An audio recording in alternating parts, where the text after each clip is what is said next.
حضرت انس رضی اللہ عنہ سے مروی ہے کہ رسول اللہ صلی اللہ علیہ وسلم نے فرمایا، ایک جنتی کو لایا جائے گا جسے دنیا میں شدید ترین آزمائشیں آئی ہوں گی۔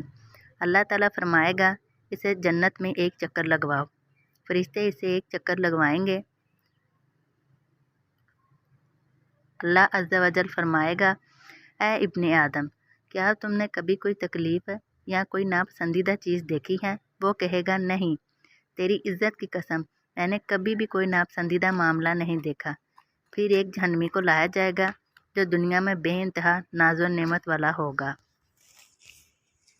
اللہ تعالیٰ فرمائے گا، اسے جہنم کا ایک چکر لگواؤ۔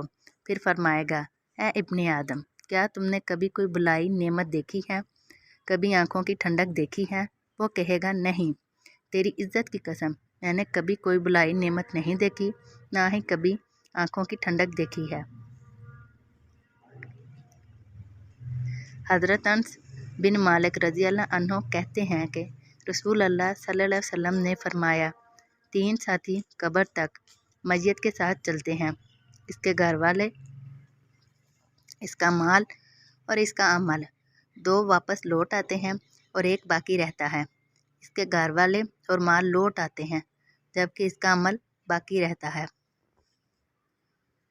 رسول اللہ صلی اللہ علیہ وسلم نے فرمایا، جو آدمی کسی مسلمان کی پردہ پوشی کرے گا، اللہ تعالیٰ دنیا آخرت میں اس کی پردہ پوشی کرے گا۔ جو آدمی کسی مغموم اور پریشان حال کو نجات دلاتا ہے، اللہ تعالیٰ اس کی روز قیامت کی پریشانیوں میں سے ایک پریشانی دور کر دے گا۔ اور جو آدمی اپنے بھائی کی حاجت کو پورا کرنے میں لگا رہتا ہے، اللہ تعالیٰ اس کی ضرورت کو پورا کرتا رہتا ہے۔